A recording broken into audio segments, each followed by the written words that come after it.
Ada seorang anak remaja yang bernamanya Yuda, seorang remaja kelas 2 SMA yang tinggal di kota kecil di Jawa Tengah. Dari luar, dia terlihat seperti anak biasa, sering bercanda dengan teman, ikut main bola usai sekolah, dan aktif di kegiatan OSIS. Banyak guru yang menyukainya karena dia ramah dan jarang bikin masalah. Tapi sebenarnya semua itu cuma topeng. Di balik senyum dan tawa yang sering ia tunjukkan, Yuda menyimpan rasa kesepian yang dalam. Di rumah, Yuda tinggal bersama ibu dan adiknya. Ayahnya kerja di luar kota dan cuma pulang beberapa bulan sekali. Ibunya sibuk ngurus rumah dan menjaga adik yang masih kecil. Sejak SMP, Yuda merasa dirinya kurang diperhatikan di rumah. Setiap kali mau cerita soal sekolah atau hal-hal kecil yang menyenangkan, ibunya sering buru-buru merespon. Bukan karena nggak peduli, tapi karena capek banget. Ayahnya, meski selalu kirim uang, nggak pernah benar-benar hadir untuk dengar cerita Yuda. Karena itu, Yuda mulai terbiasa simpan semua sendiri. Dia belajar buat nggak terlalu berharap dapat perhatian. Ia merasa nggak ada gunanya cerita kalau ujung-ujungnya cuma diabaikan. Di sekolah pun, walaupun punya banyak teman, dia nggak pernah merasa dekat dengan siapapun. Dia tetap tertawa dan bercanda. Tapi di dalam hatinya kosong. Yuda cuma berperan, berharap ada yang bisa lihat lebih dari sekadar senyum di wajahnya. Seiring waktu, kesepian itu berubah jadi sesuatu yang sulit dia mengerti. Dia mulai mempertanyakan keberadaannya sendiri. Dalam hati dia bertanya, untuk apa aku berusaha kalau nggak ada yang peduli? Meski prestasinya cukup bagus dan dia jarang bikin masalah, semangatnya mulai pudar. Dia mulai menunda tugas, sering telat, dan lebih sering menyendiri di belakang kelas. Tapi semuanya nggak kelihatan jelas. Orang-orang kira Yuda tetap seperti biasanya. Dia pandai banget sembunyikan kesedihannya. Tetap tersenyum saat disapa guru, tetap tertawa saat diajak bercanda, dan tetap ikut bantu kegiatan sekolah. Tapi dalam pikirannya ada kekosongan yang makin hari makin dalam. Di rumah, ibunya makin sibuk dengan pekerjaan tambahan, dan adiknya mulai rewel karena masa aktifnya. Jadi Yuda nggak punya ruang buat curhat. Dia coba tulis di buku harian tapi itu nggak cukup.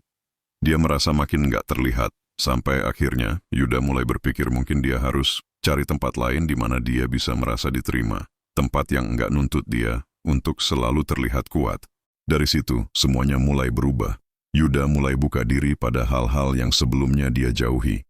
Dia belum tahu kemana langkahnya akan membawa. Tapi satu yang pasti, Yuda mulai cari tempat di mana dia bisa merasa benar-benar hidup. Tanpa dia sadari, perjalanan menuju kenyataan yang berat itu pun dimulai. Setelah melewati hari-hari yang sepi di rumah dan sekolah, Yuda mulai mencari suasana baru. Dia nggak mau bikin masalah atau melawan, cuma pengen merasa diperhatikan. Karena merasa nggak dianggap, Yuda jadi lebih peka sama siapapun yang sekilas kasih perhatian padanya. Suatu sore, waktu duduk sendiri di taman kota usai sekolah, sekelompok remaja seusianya mendekatinya. Salah satunya Dito, yang dikenal suka nongkrong sampai malam. Awalnya Yuda agak ragu, tapi mereka menyapa dengan ramah dan ngajak dia duduk bareng. Obrolannya santai, ngobrolin musik, film, dan cerita lucu di sekolah. Yuda merasa hangat, seperti akhirnya menemukan tempat yang nerima dirinya tanpa banyak syarat. Hari demi hari, Yuda makin sering gabung. Mereka nggak banyak tanya soal pribadinya, tapi selalu menyambutnya seolah sudah kenal lama. Tanpa sadar, Yuda mulai menjauh dari rutinitas sekolah. Dia sering telat dan kadang bolos tanpa alasan jelas. Nilai dan disiplin kayaknya nggak penting lagi buatnya. Buat apa semua itu kalau aku tetap merasa sendiri, pikirnya. Bareng Dito dan teman-temannya, Yuda merasa bebas, walau tahu kebebasan itu cuma sementara. Beberapa kali mereka ngajak dia ke tempat yang menurutnya kurang cocok buat anak seusianya. Tapi karena takut kehilangan teman baru, Yuda nurut aja. Perubahan ini mulai terlihat di rumah. Ibunya curiga karena Yuda sering pulang malam dan kelihatan murung. Tapi seperti biasa, nggak ada pembicaraan yang benar-benar terbuka antara mereka. Saat ditanya, Yuda cuma jawab singkat lalu masuk kamar.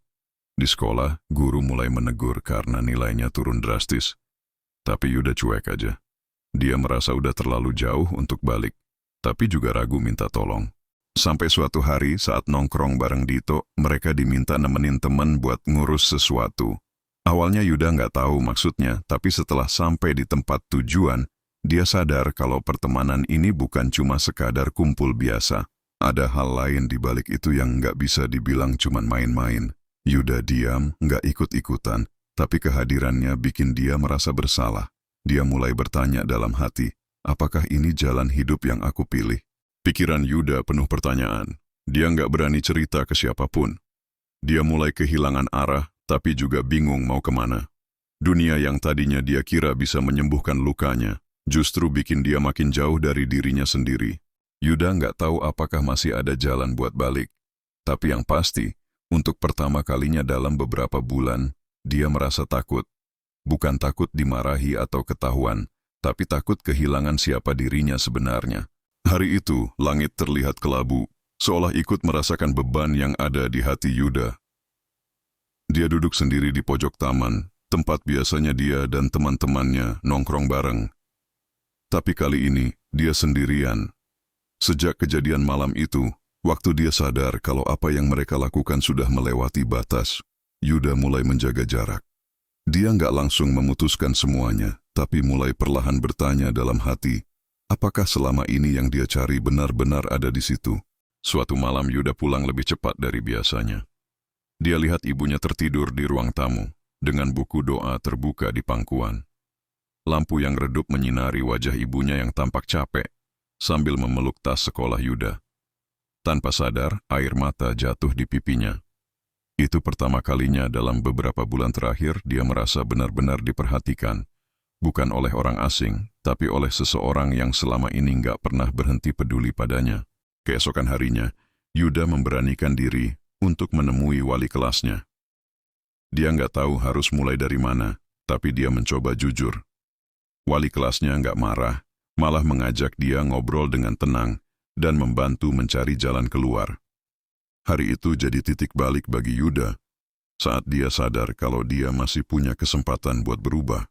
Prosesnya nggak gampang, dia harus kehilangan teman-teman yang dulu dia anggap seperti keluarga.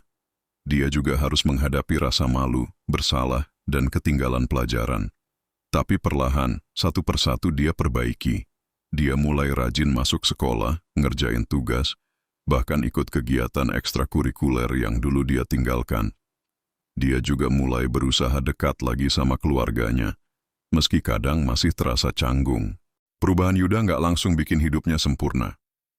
Tapi dia belajar bahwa jadi kuat itu bukan berarti nggak pernah jatuh, melainkan berani bangkit walau sendirian. Dia paham kalau rumah adalah tempat terbaik untuk pulang, dan pelukan paling tulus bukan dari dunia luar, tapi dari keluarga yang mungkin selama ini nggak tahu cara tepat menunjukkan kasih sayang. Sekarang, Yuda jadi pribadi yang lebih sadar akan arti tanggung jawab. Dia tahu masa muda penuh gejolak, tapi pilihan tetap ada di tangannya. Dia memilih untuk nggak tenggelam dalam kesalahan, tapi belajar dari pengalaman itu. Dia juga memilih untuk nggak melarikan diri dari kesepian, melainkan mencari makna dari setiap rasa sendiri. Pesan moralnya, setiap remaja pasti pernah ngerasain kesepian, tekanan, atau bingung mau kemana arah hidupnya.